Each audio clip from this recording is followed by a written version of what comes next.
방금 뭐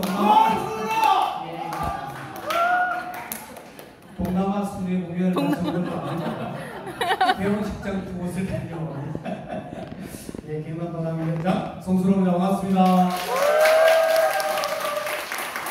예, 오전에 우리 마산 시장에 청과시장에 화재가 났었는데요. 며칠 전에 오늘 그 현장을 좀 둘러보고 허승무 국회의원님과 가서 좀 상인들과 피해를 보신 분들하고 의논 좀 나누고 무엇을 저희들이 좀 같이 돌입해서 이 어려움을 같이 극복할까 이런 고민도 좀 하고 왔고요. 어쨌든 그 지역 주민들뿐만 아니라 우리 지역에 있는 지역위원회에 계신 우리 당원님들 그리고 특히 우리 공직자, 우리 의원들과의 간담회를 지금 진행하고 있고 그 일랑 같이 가고 있습니다. 오늘 우리 경남에는 경사스러운 날인 것 같아요. 최고위원 중에서 우리 수석 최고위원님도 오늘 방문을 하셨고 또 차석으로 또 하신 김현희 우리 최고위원님도 전현희 죄송합니다. 전현희 우리 최고위원님 오셔서 만나서 강렬히도 하시고 최고위원 모시고 간담회를 하게 돼서 너무 영광스럽다는 말씀을 드리고요. 우리 김민석 최고위원께서 이렇게 선거를 쭉 하면서 어디서 터닝 포인트를 올리신 줄 아시죠? 경남에서부터 터닝 포인트를 해서 경남의 당원들과 우리 경남의 대의원들 동지께서 힘있게 보내주신 그래서 우리 수석책을 만들어서 경남 당원 동지들께 다시 한번 감사드리고 우리 경남을 방문해 주신 김민석 최고위원께 다시 한번 박수 한번 주시죠. 김민석 최고위원께서 1년 안에 집권 전략을 만들어서 내각, 예비 내각을 구성하겠다 이렇게 선언을 하신 만큼 그렇게 하실 거라 믿습니다. 거기에 영향을 받아서 저 역시 경상남도 집권 플랜을 준비하고 있고 1년 안에 경남의 집권 플랜을 만들어서 경남민주당이 경남을 집권하는 그런 시대를 꼭 만들어내겠다는 말씀을 다시 한번 드립니다. 그 길에 우리 더불어민주당, 경남도당 여러분들이 함께해 주실 것을 굳게 믿고 김민석 최고위원도 거기에 힘있게 아마 응원하고 도와주실 거라 믿습니다. 예, 고맙습니다.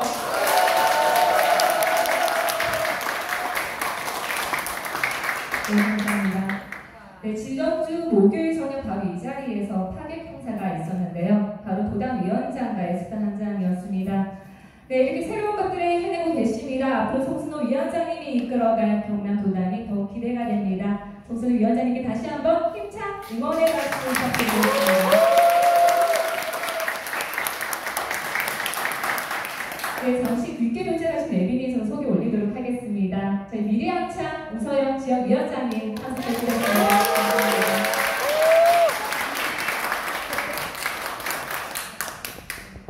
네, 윤석열 정부 2년 민생과 경제, 외교와 안보는 심사 수준입니다. 그런 가운데 지방선거는 이제 2년이 채 남지 않았습니다. 대선도 준비해야 합니다. 집권플랜 본부장이신 김민석 수석 최고위원님의 어깨가 누구보다 무거우실 텐데요. 또한 그만큼 그 누구도 상상하지 못할 집권 전략도 가지고 계실 거라 믿습니다. 오늘 우리에게 들려주실 말씀도 집권 플랜의 한 부분이지 않을까 싶은데요. 김민석 수석 최고위원님과 송순호 경남 도당 위원장님 두 분 단상위로 모셔서 두 분의 민주당 집권 플랜을 들어보고 또 우리 당원들의 역할에 대해 허심탄회한 이야기를 나누는 시간도 가져보도록 하겠습니다. 수석님의 말씀 20분 정도 먼저 듣고 자유로운 토론 이어가도록 하겠습니다. 네, 뜨거운 박수로 김민석 수석 최고위원님과 송순호 경남 도당 위원장님 모시겠습니다.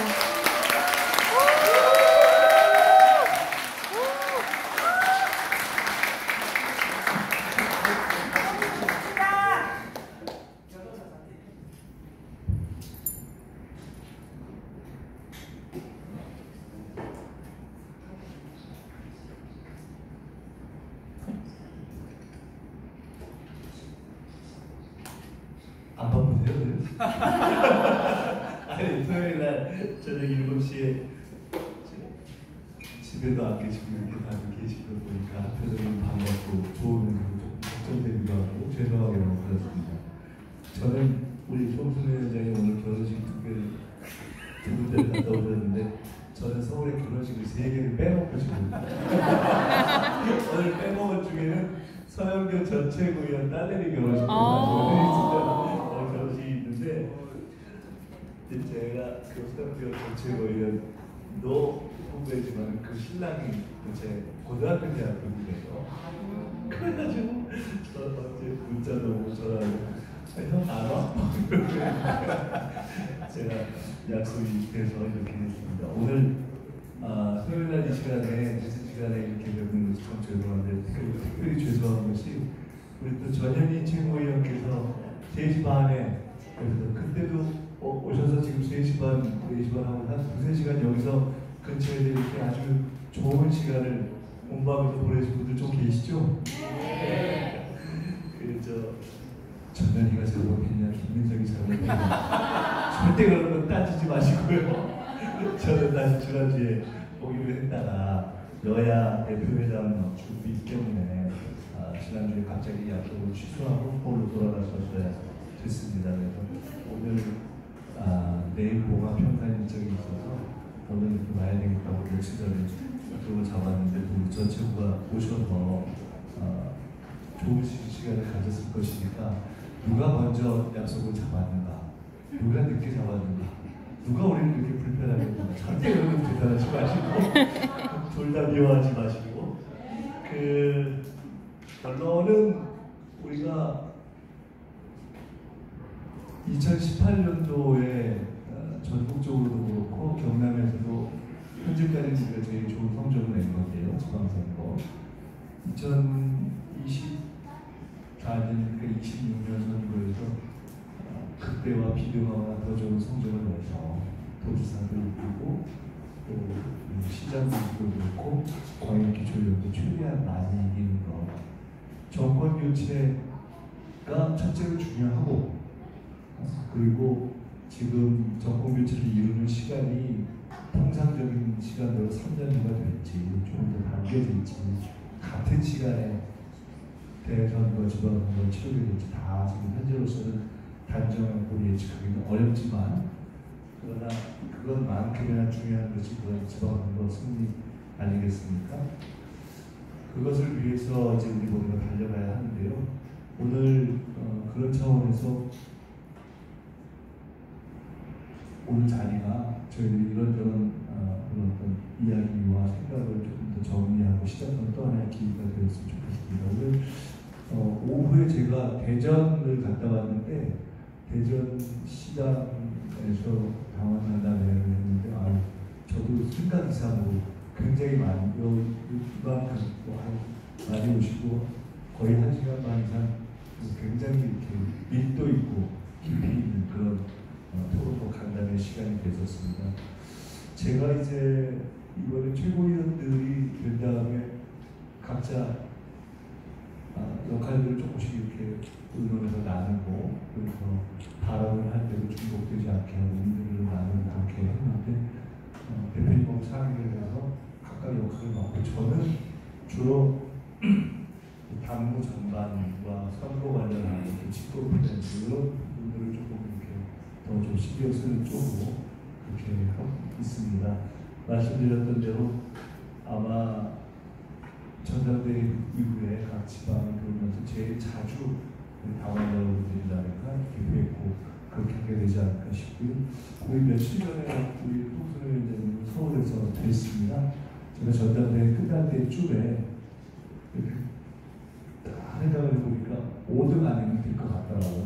그래서 제가 마음이 급해서 전당대회 끝나고 빨리 우리가 시작을 해야 되겠다.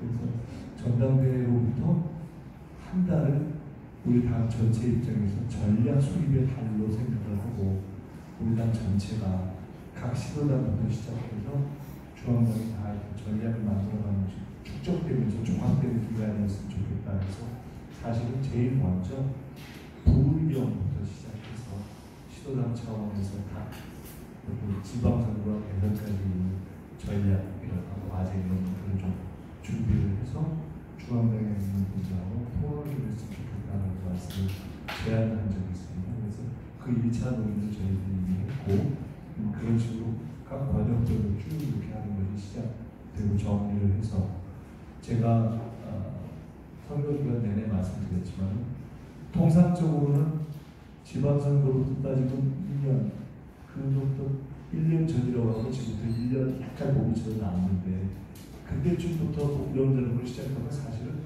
너무 바쁩니다. 그냥 각 후보들 뛰다 보면 끝나는 거여서 다시 그로부터 1년 전 지금으로부터 시작해서 사실 우리가 할 수 있는 준비 그때 필요한 것이 뭐가 있는가 다 생각하고 정리해서 쭉 달려나가고 그 과정을 한 6개월 하다 보면 조금 추정할 것들이 있으면 추정하고 그런 전통적으로 다시 달려서 한 1년쯤 되는 시점에는 이게 경남에서 볼 때도 그렇고 중앙당을 볼 때도 그렇고 우리 스스로 볼 때도 그렇고 당원들 전체가 볼 때도 그렇고 국민들이 볼 때도 야 민주당이 전체적으로 그리고 경남에서 상당히 준비가 상당히 진도가 나아있네 하는 느낌을 가질 수 있게 돼야 된다는 생각을 하고 그렇게 저도 가질 것이고 우리 홍성호 위원장님과 함께 다니면서 저희는 그렇게 하자는 말씀을 드립니다. 오늘 저는 제가 그냥 이렇게 진행을 좀 하면서 제가 사전에 이렇게 정보 파악을 했는데 우리 전현희 최고위원께서 특강을 처음에 건사하게 하셨다고 합니다. 저는 그냥 그렇게 안 하고 이 정도 그냥 시작하는 말씀을 드리고 저희 지금 7시에 시작했으니까 원래 그러면 8시 정도라고 생각하고 조금 더 늘어질 수도 있겠지만 한 40분 정도의 시간이니까 그 시간을 아끼기 위해서 당에 관한 것도 좋고 우리 현재 관련된 선거들에 관한 것도 좋고 그런데 여러 가지 정부 현안들이 있잖아요. 정부적인 것도 있고 정책적인 것도 있고 또 여러분들 제안하실 사항도 있고 궁금하신 사항도 있고 그냥 아주 뭐 소소한 것도 좋고 요새 이재용들이 한기자는 어떠시냐 뭐 이런 것도 좋고 이런 것들을 그냥 질문 주시고 제가 그냥 말씀드리고 질문 다음 이렇게 하는 가급적 많은 분들의 문제 제기에 시간을 갖기 위해서 저도 답변 드릴 시간을 좀 조정하는 그렇게 진행을 했으면 어떨까. 그렇게 해도 괜찮겠죠? 예! 그러면은 식사는 다 하시고 오신 것 같네요. 목소리가. 자, 우리 찬찬에서 우리 또 가까운 분들도 많이 오시면서 자, 제가 그러면 편하게 그냥 누가 먼저 하고 네. 목소리 잠깐만요. 하시고 우선 두 분만 듣고 또 하고 그 다음 질문을 하겠습니다. 예, 우선 먼저 하시죠. 네, 반갑습니다. 네, 최고위원 되신 거를 마이크 좀 들리시죠? 마이크 없어도 되는데 제가 봐도 필요는 없고요. 그 최고위원 되신 거를 축하드리고요. 늦지만 제가 말씀드리고 싶은 거는 다른 게 아니고 뭐 우리가 앞전에도 와가지고 계속 이런 이야기가 계속적으로 했습니다. 그걸 했는데 제가 하고 싶은 다른 건 뭐냐면 우리 지역에 대해서 우리 소위 말하는 불뿌리라고 하지 않습니까? 불뿌리 정치가 잘 돼야 중앙정치가 가능한. 그런데 우리 경남에는 보면 워낙 금지다 보니까 이러한 불뿌리가 당원과 이 지지자와의 관계 괴리가 엄청 많은 지역이 많습니다. 물론 그렇지 않고 잘 되는 부분도 있지만 그 안 되는 부분이 굉장히 많아요. 그러다 보니 너무 깝깝해요. 당원들이. 그러니까 깝깝하지만 예를 들어 가지고 당원이 주인이다. 말들은 많이 합니다. 정말 말대로 합니다. 그냥 서면은 당원이 주인이다. 그러나 실질적으로 보면 기존 계시는 분들 이런 분들은 말만 당원이라고 그러지 당원이 주의라고 그러지 실질적으로 옛날에 과거에 있었던 사람은 그 머리에 박혀 있었다고 당원이 무슨 말로 하면은 그거를 꼭 씹습니다.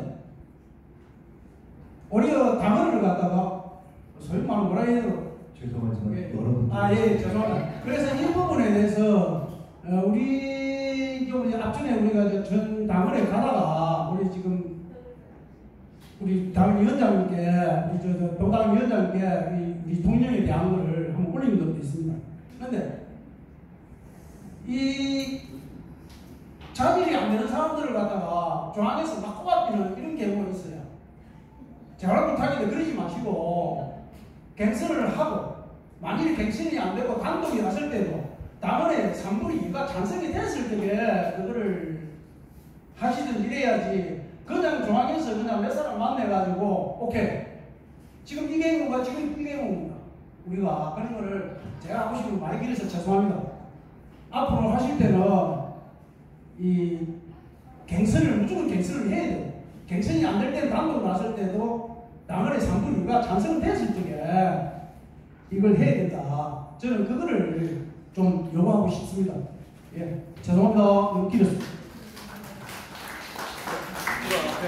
제일 처음에 손 드셨었어요. 여기 한 분 더 계셨는데. 예, 이렇게 두 분 하고 잠깐 말씀하고 그다음에. 안녕하십니까. 저는 이창구의 오리다운 김민영입니다. 창원시 이창구 오리다운 김민영입니다. 지금의 우리나라의 사태를 보면 영상 총독부와의 내전 정도로 생각이 듭니다. 1년 정도의 집권 플랜이라고 하셨는데 그 집권 플랜 안에 윤석열 탄핵의 계획이 있는지 보고 싶고요. 그리고 지금 이재명 대표께서 윤석열 탄핵에 대한 생각이 어떠신지 도저히 궁금하거든요. 지금 보면 우리 다 알고 있지 않습니까? 저 어떻게 나라가 개판을 치고 있는지. 근데 이걸 뭐 집권 운영 우리가 정권을 잡아야 되겠다고 해서 생각하는데 이게 탄핵이 없으면 가능할 것인가? 탄핵 없이 가능한 일인가? 이런 생각이 들거든요. 그거에 대해서 보고 싶습니다. 아니 두 분 먼저 하고 그다음에 또 좀 하겠습니다. 간단하게 하겠습니다.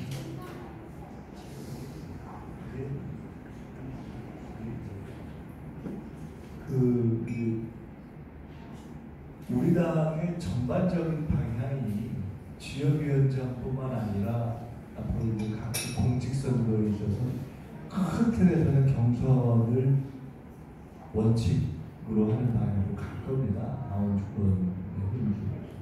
그 안에서 지역위원장 같은 경우도 그렇게 되겠죠. 그리고 그런데 이제 여러 가지 를 고려해서 처음에 지역위원장을 시작하는 경우에 그렇지 못한 경우들이 있었죠. 또 있는 것도 사실이고. 근데 이제 그리고 첫 경선을 할 만한 여건과 준비가 아무리 해도 안 될 수밖에 없는 그런 경우가 있는 것도 있죠. 그거 우리가 이해할 수 있죠. 근데 지금 지적하신 것은 그런 경우조차도 적어도 인준을 받게 하는 것이 좋지 않나. 예를 들어 이번 전당대회 할 때 대표가 원래대로는 혼자 나왔을 가능성이 있었을 때에도 그래도 우리가 찬반 투표를 해야 되는 것이 아니냐. 지금 서울시당 같은 경우에 시당위원장이 한 명 나왔지만 찬반 투표를 하는 것처럼 그런 취지의 반영이라고 생각합니다. 그런 것을 반영한다면은 어떻게 보면 결국은 이제 민주주의가 어렵지만 또 해야 할 일이기 때문에 지금 말씀하신 그런 경우에는 그래도 단독으로 되는 경우에도 일정 기간을 둬서 적어도 그런 노력을 하게 어떻게 보면 압박하고 강제하고 그런 노력을 할 수 있도록 하는 제도를 자축해보면 좋겠다는 것을 그런 방향으로 저희가 해놔야 되겠구나는 생각이 들었고 그런 방향으로 저희가 의논을 하겠습니다. 탄핵은요, 제가 이렇게 말씀드릴게요. 말씀하신 취지를 알겠고요. 그리고 간단히 여쭤봤습니다. 오늘 우리가 탄핵 발의를 하면 될 거라고 보세요? 일단 질문하시고. 발의를 해서 네. 안 된다고 봅니다. 왜냐하면 네, 잠깐만. 네. 그래서 발의를 해서 만약에 안 되면 그래도 하는 게 괜찮다고 보세요? 저는 어떻게든 해야 돼요. 아니, 어떻게든 해야 된다고가 발의를 해서 통과가 안 돼도 그래도 발의를 하는 게 낫다고 보세요. 어떻게든 해야 된다는 것은 어떻게든 해서 탄핵을 시키면 좋다는 뜻이고 그렇죠. 그런데 그게 아니라 탄핵을 해서 발의를 해서 통과가 안 될 것 같다고 생각되는 시점에 그럼에도 불구하고 일단 발의를 하는 게 좋다고 보시냐고 제가 여쭤보고 제가 전당대회 때도 이제 그런 말씀드렸는데 우리 후보들 가운데도 내가 최고위원이 되면 당장 탄핵 발의하겠습니다 이런 분들이 계셨습니다. 실제가 어떻게 될지는 알 수 없죠. 그리고 만약 그런 경우에 최고위원이 됐다. 과연 탄핵 발의를 선거 때 했던 것과 똑같은 방식으로 다음날 하겠습니다라는 고연을 지킬 수 있었을까라는 것에 대해서는 생각해 볼 여지가 있죠. 이런 것이 있습니다. 특검법을 포함한 여러 가지 법들을 냈는데 거부하고 냈는데 거부하고 이러니까 지금 이제 우리가 다시 최혜령 특검에서 세 번째로 냈는데 두 번 거부가 되고 나니까 그때 제가 여기저기서 받은 반응은 어떤 거냐면 어느 날 새벽에 제가 택시를 타고 가는데 그분 지금 당원이었어요. 서울에서. 너무 지난 본 국회 때 여러 가지 갖는 무력감 이런 것이 있어서 이번 국회가 돼서 막 밀어붙여서 너무 신났는데 신나게 밀어붙였는데 막상 윤석열이 또 거부를 하네? 그러니까 야 이거 밀어붙여서 뭐 통과되면 빨리 된다 싶어서 기분이 좋았는데 알고 보니까 별로네. 통과가 안 되네. 국회 통과까지 됐는데 실제로는 거부를 해보니까 끝이네. 그거를 두 번 다 하고 나니까 너무 무력감이 생기고 포기감이 생기고 더 좌절감이 생긴다 이런 말씀을 하시더라고요.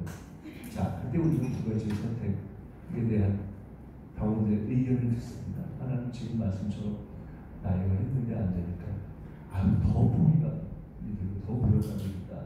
또 하나는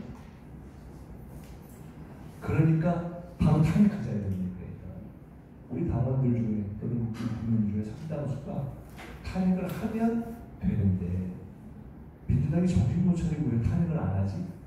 탄핵을 하면 되는데 이렇게 생각하시는 분들이 다는 아니겠지만 일부 있는 것 같다는 느낌을 저는 가졌습니다. 민주당이 탄핵을 하면 되는데 이 사람들이 특검에도 거부했으면 좀 정신 차리고 탄핵을 해야지 왜 이걸 안 하는 거야? 민주당은 여전히 정신 못 차리고만 이런 것이 있어요. 그 두 가지가 다 저는 꼭 바른 일은 아니라고 우리가 이 시점에서 200석이 돼야 거부권을 넘을 수 있잖아요. 200석이 돼야 탄핵 결의를 할 수 있잖아요. 탄핵 결의는 그렇게 하고도 헌재를 통과해야 되는데 탄핵 문제만 놓고 본다면 200석을 채우려도 8석이 어렵고 그 200석을 통과해도 헌재는 어떻게 될지 알 수 없는 거 아닙니까? 그러면 저희로서는 이 시점에 우리는 이것은 딱 정해져 있는 구조입니다. 8시 보자는 건 구조입니다. 누가 어떻게든 변할 수 없는 구조입니다. 이 구조에서 법을 이렇게 통과시키고 거부권을 하는데 그러면 이거 안 되는구나 하고 이거 좌절할 것인가 아니면 그러니까 탄핵 발의를 할 것인가 탄핵 발의를 해서 200석이 안 되면 그때는 지금 특검이나 이런 것들이 거부권에서 생겼을 때의 좌절감보다 더 큰 좌절감이 생길 수도 있겠죠. 자, 저는 그때 우리가 가져야 될 자세는 포기하지 말고 좌절하지 말고 그러나 성급하지 않고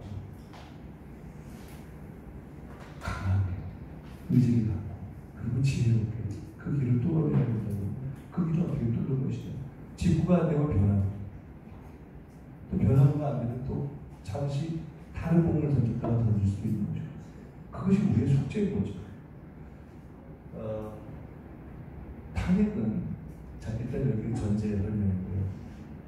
이렇게 봅니다. 이런 얘기를 하는 분들이 있잖아요. 조국 혁신당의 조국 대표 같은 경우는 탄핵이 현실적으로 안 될 것 같다. 탄핵을 많이 해요. 그분들 탄핵 관련 위원회도 만들었어요.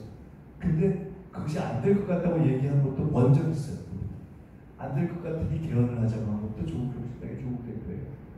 그러면서 임기단축 개헌을 하자고 했어요. 그냥 일리가 있는 얘기. 임기단축 개헌도 똑같이 200석이 안 되는 겁니다. 저희들이 생각할 때 임기단축 개헌 또는 그런 것은 다음과 같은 것이 있습니다.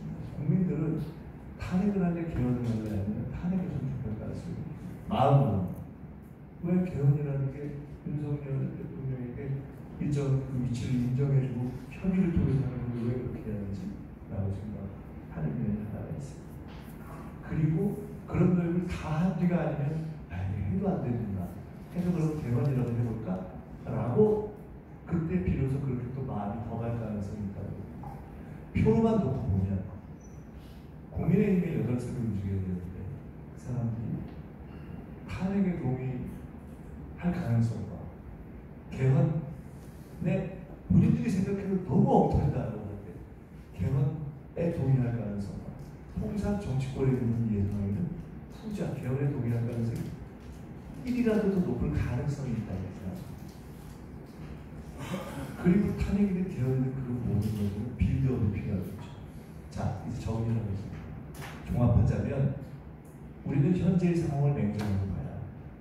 두 번째로 그렇지만 실제로 국민들이 현재 윤석열 정부를 바라보는 마음은 박근혜 정권 때 너무 화가 나, 너무 나쁘고 너무 미워서 탄핵해야 된다는 것이었다면 지금은 그거 플러스 하나 더 있습니다.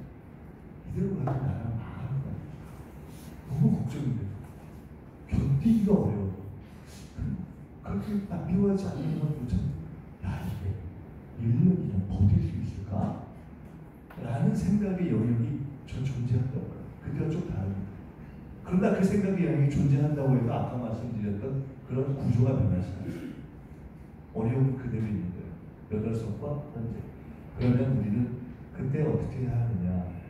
그것을 위한 여러 가지 축적도 있고 또 어느 시점에 되면 이런 모든 것이 축적돼서 정말로 한번 이걸 뚫어봐야지 하는 그런 탄핵 관련한 노력을 해야 하거나 하는 선택해야 될 시점이 있을 수 있고 그것이 될 수도 있고 그것이 안 되면 야 이게 안 되는구나 벌써 그런 개헌으로 가볼까 이런 여러 가지의 변화의 여지가 있다고. 그리고 그런 것들을 가는 거죠. 제가 이 시점에서 민주당의 지도부가 제가 죄송한 말씀인데 민주당의 대표나 최고위원이 우리가 전당대회에서 저는 사실 냉정히 한 번도 탄핵을 바로 발의하겠다는 생각을 한 적이 없습니다. 왜? 그냥 당장 안 된다고 알기 때문에. 근데 안 되는데 지금 바로 우리가 탄핵을 발의하겠다라고 얘기할 정도로 무책임하게 할 수 있는 지도는 없습니다.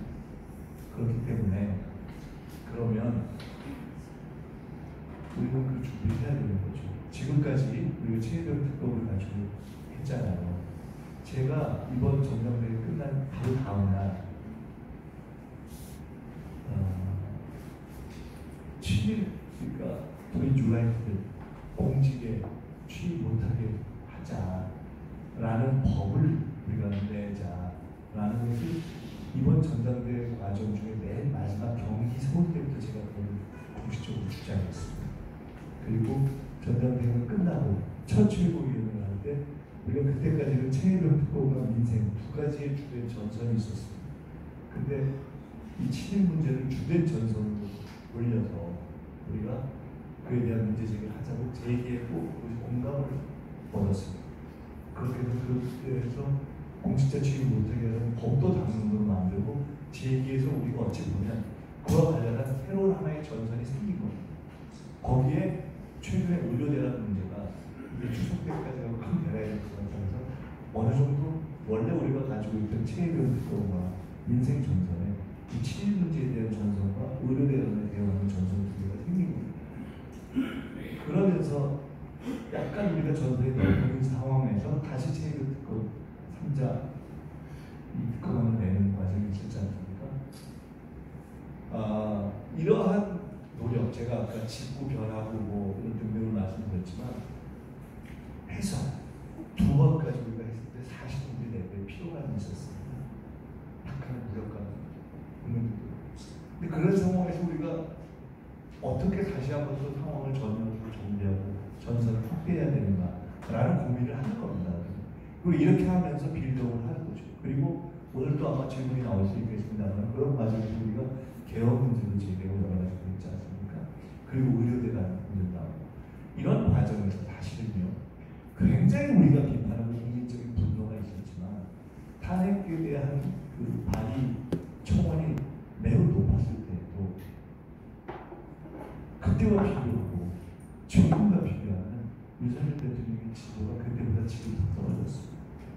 그것만으로 지지도가 떨어지지 않았습니다. 묘하게, 이상하게, 안타깝게. 근데 실제로 윤석열 대통령 지지도는 그 이후에 의료대란 문제와 개헌문제 등등이 나온 국면에서 탄핵 발의 청원 요구가 가장 높아졌다 지금 더 떨어져요. 이런 과정이 필요합니다. 이런 것들을 어떻게 해가느냐, 그러면 지도부한테 맡겨주세요. 그리고 내일 발의나 저희 못합니다. 발의를 하라는 건 아닌데 무슨 말인지 알아요? 예. 그래서 그리고 그렇기 때문에 제 설명으로 드릴 수 있는 설명은 그렇다. 만약에 내일 또는 모레 또는 이러한 빌드업이 안 되는 상태에서 발의해서 200석도 못 채웠다. 그러니까 지금 상황이 지금 지지도가 떨어지는 상황 가고 있잖아요. 의료대란, 그다음에 친일 문제, 이게 좋은 상황이라고 보거든요. 네, 잠깐만요. 이제 충분히 설명드리고 싶습니다. 제가 드린 설명을 다 드렸고, 그렇다고 해서 내일 모레 그걸 발의해서 통과시키는 모르지만 통과를 못 시키면 아마 우리 당의 그 문제를 책임지는 원내 지도부는 어마어마하게 방법을 요구하겠죠. 그런 부분에 대해서 안타까운 것은 우리 국민의 요구를 모르겠어요. 촛불 집회가 106차라 하고 있는데. 촛불 집회가 106차를 하고 있지만 그러면 그것이 탄핵에 필요한 숫자 200개를 우리에게 가져다 주는 겁니다. 그렇게 하고 있는데 민주당에서 좀 깊이 고민을 해가지고 좀 방법을 찾아주십시오. 제가 이렇게 말씀드리게 죄송한데요. 전당대회가 끝나면 바로 탄핵을 하겠다고 주장했던 그런 목소리보다 제가 그런 길에 대해서 고민을 좀 더 했으면 더 했지 그러지 않을까 솔직히 생각합니다. 우리가 이 다른 과정에서의 전선을 넓히고 변화시키고 확대하는 문제를 누구보다도 많이 보면 제가요 전혀 그런 얘기를 안 했지만 1년 내에 우리가 집권주택이 나왔다 그 계엄령 문제를 그것도 설명을 강하게 제기했지 않습니까? 다 의미가 있습니다. 자, 그 다음 질문하겠습니다. 자, 잠깐만요. 손 잠깐만 들고 계세요. 두 분, 세 분, 네 분, 다섯 분, 여섯 분, 여덟 분이거든요. 일단 그 상태에서 저렇게 세 분 먼저 있고 그 다음에 이쪽으로 같이 올게요.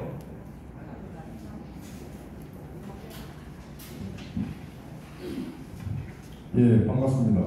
앞번에 전현희 의원님께도 또 다른 걸 했었는데 저는 삼천군의 최오림입니다. 우선 축하드리고요. 두 가지 제가 말씀드려요. 정책 제안 하나, 당 운영 방법에 대한 제안 하나 그렇게 하고 싶습니다. 정책 제안은 농어촌 거주수당이라는 걸 만들면 어떨까 하는 생각을 제가 해봤습니다. 한 번만 다시 한 번 말씀해 주세요. 농어촌 거주수당? 거주수당, 농어촌 농민수당은 제가 2018년도 강력위원으로 나왔을 때 제가 공약을 했었고 지금은 어쨌든 농민들에게 수당이 돌아가고 있지 않습니까? 그래서 그것처럼 농어촌 거주수당이라는 걸 만들면은 기농기촌 정책에 대해서도 좀 다른 방법으로 접근하지 않을 수 있을까 싶어서 이 제안을 드리고 자세한 내용은 오늘 제가 이 자리에서 말씀을 드릴 수 없고 제안서를 하나 만들어서 보내드릴 수도 있습니다. 그 다음에 정책적인 거에 그렇고 당 운영에 관한 거는 지금 뭐 서부 경남뿐만이 아니고 경남, 경북 특히 민주당이 약세인 지역에 지원하는 방법을 좀 달리 해줬으면 좋겠습니다. 차별을 하고 구별을 해서 지금 뭐 이런 당에서 내려보내는 비용이라든지 이런 게 좀 흠지라고 이야기하는 데는 더 많이 주셔야 되는데 그 지원하는 방법이 조금 수도권하고 똑같다는 것은 저는 이해할 수 없거든요. 그러면 인구 비례로 했을 때 우리가 버리도 되는 카드라고 생각할 수도 있다고 치면은 사실은 당원들이 생각하기엔 되게 슬픈 일입니다. 그래서 수도권하고는 다르게 방법론적인 거는 제가 뭐 생각하는 게 있지만 그것도 어쨌든 당에서 논의를 한번 해주시고 그게 현실화될 수 있게 그렇게 좀 부탁드립니다. 이상입니다.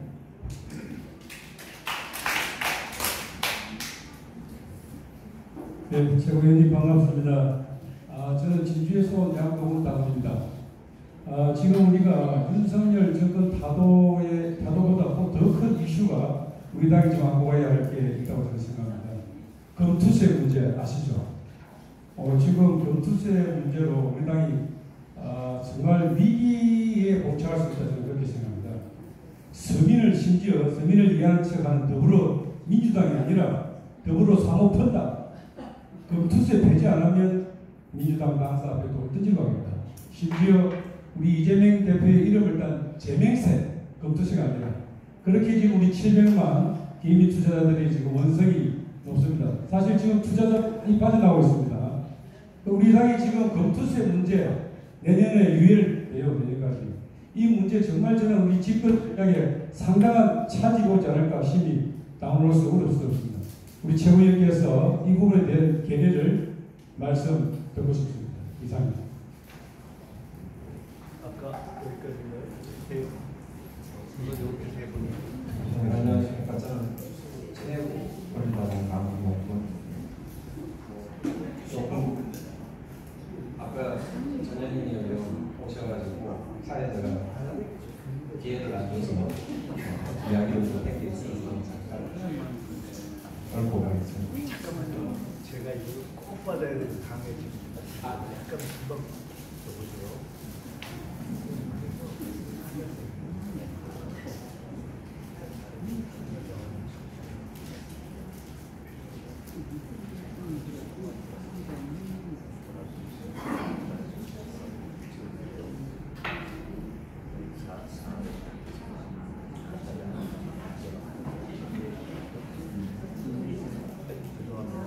아주 중요한. 네, 괜찮습니다. 이양이양. 제가 아까 그 샤넬백에 대한 본질에 대한 이야기를 뭐에 대한? 디올백. 디올백에 대한 저는 전 의원님은 본질적인 문제를 갖다가 책무상에 관련된 공직자의 배우자가 이게 법적으로 제재할 수 있는 방법이 없다.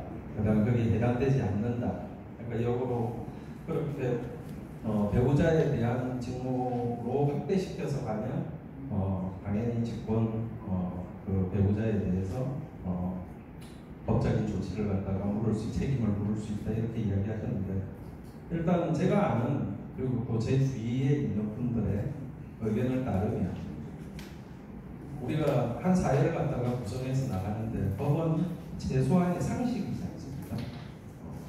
그런 기본적인 전제를 깔고 들어갔을 때 과연 일반적인 그다음에 보편적인 상식선에서 공직자가 그런 명품백을 받고 그다음에 어떤 선물을 받아서 공직을 한다고 하면 그 공직자는 공직을 그만둬야 된다는 게 기본적인 상식이고 가치이지 않습니까? 왜 법에 의해서 해석을 갖다가 신뢰하지 않는 사법부한테 맡겨놓고 그걸 가지고 기본적인 상식과 보편적인 사회의 룰을 가지고 이야기를 해야 되는데 법에 한정돼서 이야기를 하니까 이게 자꾸 걸림돌이 생기는 거고 막히는 부분이 있다고 생각을 하거든요. 그래서 꼭 그 점 좀 반영해 주셨으면 일반적이고 상식적인 선에서 우리는 국민들은 이해합니다. 법은 누가 해석을 하고 누가 적용을 하느냐에 따라서 달라질 수 있지만 상식은 보편적인 것은 절대 변하지 않습니다. 그 사회 안에서.